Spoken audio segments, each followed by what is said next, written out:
Welcome to Sweethearts or Rivals. I'm Charlotte. I'm Justin. What's on our table today? Shitenno. Shitenno is a game that plays 2 to 4 players. They recommend the game for people aged 10 and up, and it can take you about 60 minutes. There we go. The copy we have is published by Ludonite Games. Nice. Alright, so what do you think about the components of Shitenno? I think the components for Shitenno are good. They've got these nice thick cardboards for these characters. Mm-hmm.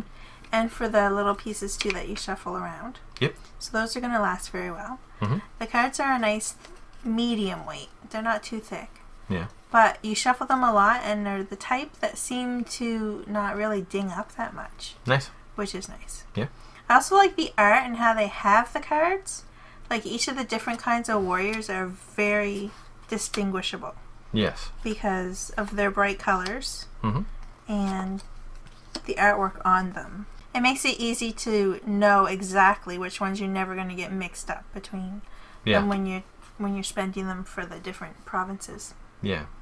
And even if you were colorblind, like the symbology, like each one has its own symbol, which is very distinct, and the picture themselves is very distinct. So and it's got the name in big bold letters right on the top as well. Yeah. So well done there. Yeah. The tokens, or the bonus card tokens, are also a nice thick cardboard. Yep. And the iconography I find is really good. Mm-hmm. Like, if you haven't played the game for a while, it's easy to refamiliarize yourself with the icons, and you know pretty much right off the bat what all of them mean. Yeah. I'm a little disappointed with the command tokens. It would have been nice if this could have been, instead of this little tiny thin cardboard chit, if it could have been like some kind of like, I don't know, token. Like little tiny flags and like with these, that would have been cool. Well, they would have had to redo the art on the board then. That's okay. Because they just fit so nice right here. They do. Look, they all fit, right? Like all of them. It still would have been neat. 3 to 1. Very awesome. Yeah. But, very, very minor complaint. Yes. Super minor complaint. Yeah. What do you think about the strategery, which is a word that we use for strategy, tactics, and luck? There's not a ton of luck in the game. Not really. I mean, you do have 2 decks of cards that are going to be random, but how those cards kind of play out and enter your hand isn't so much luck, because somebody's going to be dividing into the piles, and then people are going to start taking the piles they want. So that's a little bit of luck, but not a lot. It's mitigated luck. Yeah, in a way, which is okay. There's a lot of tactics, though, because, of course, once those cards come out and they get divided into the different pieces of the pie, then people are going to be starting all the mind games on who needs what and wants what and would be willing to take, less in order to get exactly what they need, and how can you play that to your advantage. That's where it's all tactics. As for strategy, there's a little bit of long-term strategy in terms of trying to get your tokens into provinces earlier, because that's the tiebreaker. Yeah. And then, of course, the sensei, which doesn't come out very often in a 2-player game. Because he's so powerful. Yeah. Because as soon as you've got that and you get to take one of your tokens and flip it to, oh, this is worth 2, it throws everything off. So, yeah. A little bit of long-term strategy, but mostly a very tactical game with some mind games. I do find it interesting that in a 2-player game, all you do is you split up everything into 2 piles, and then the next person chooses their pile. But as soon as you get into more than 2 players, if there's 3 players, you don't create 3 piles. You just create the first pile that's the offering, and then say, do you want that? You don't? Do you want that? You don't? Okay, I guess I have to take that. And then the next person has to make the next pile. So that's interesting, because you can look at that first pile and not really know, okay, I can see what's left over, but I don't know how they're going to split that yet. So that's kind of another level of kind of like mind game stuff. It's interesting. So what about the complexity of Shitenno? I think the only part of the game that's complex is when you're trying to decide in a 2-player game the splitting part. Because you're looking at everything that you want, but you don't want to make it too obvious that you want it. It's like you have to make what you want them to take desirable enough for them to take it. Yeah. So that's just, and then trying to figure out, I wonder what they're going for. I don't Yeah. want to obviously give them the cards they're going for. Yeah. But I don't think that's anything having to do with the game itself. No. I think that's just the dynamics of a 2-player game. Yes. And that's really where like the bulk of the game is and where it's very interesting. But the game itself is very straightforward because you're just looking here to see what you need to put your banners down, or you can buy the banners with money. Yep. And then it's just a straightforward area majority gets the points in the end. Yeah. So it's a very straightforward game. Yeah. With a really cool theme.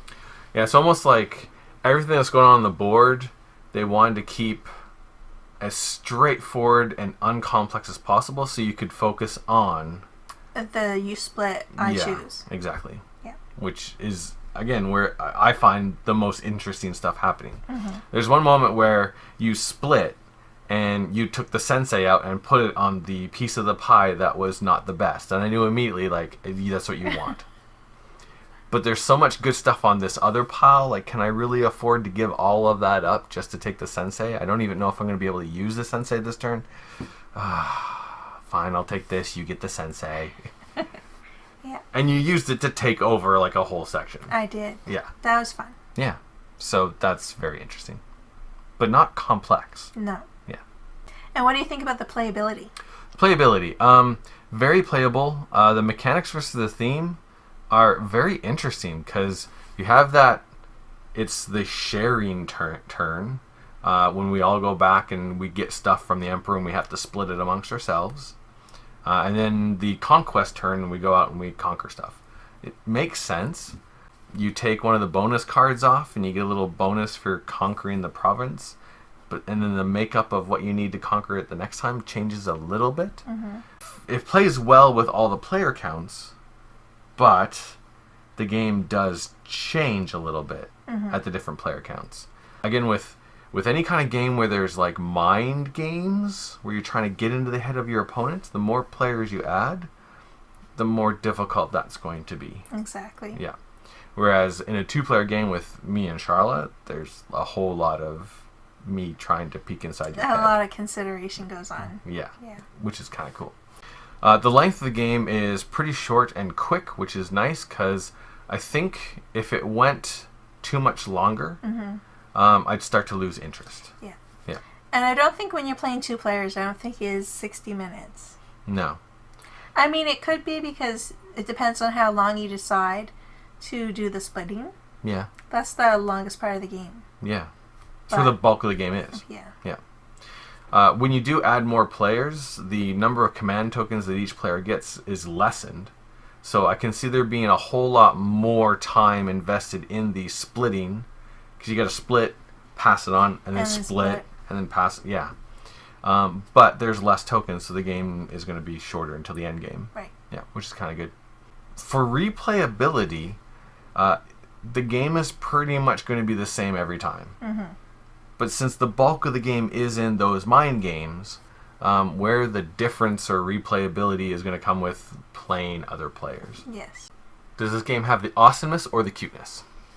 I would have to say it's more awesome than cute. Yes. I mean, the art is good ninja art, Mm. but it's not overly cute ninja art. No, it's very awesome ninja Yeah. art.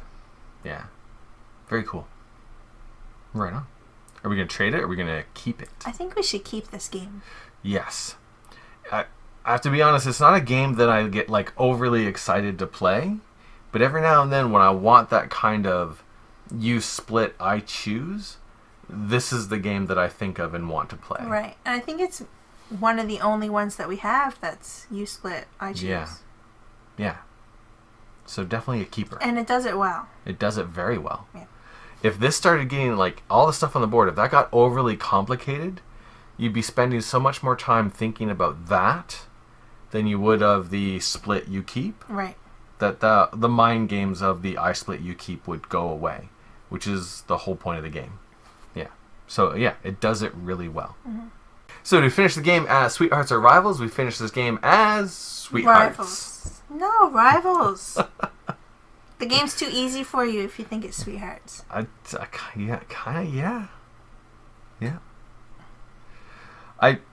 As much as I love the mind games of the I split you keep, especially in a 2-player game.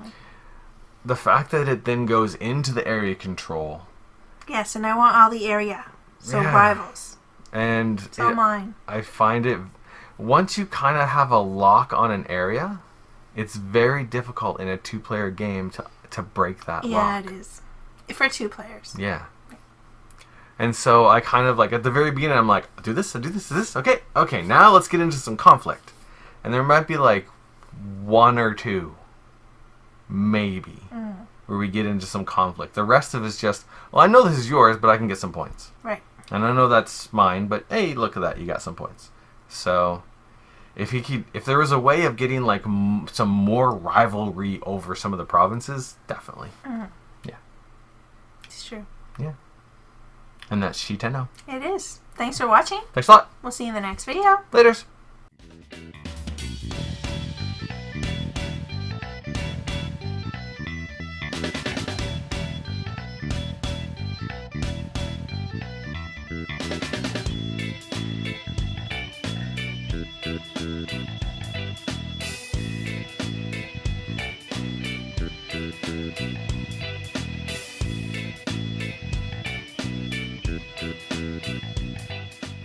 Did we finish as sweethearts or rivals? I think we have to finish as ninjas. Ninjas or Bushi? Yeah. There we go. Samurai or shinobi? Samurai or shinobi? I'm definitely shinobi. Yeah. I just noticed how this is right here. Mm-hmm. And it looks like he's like glaring off camera like a cat. Like, Kaylee, get off that table.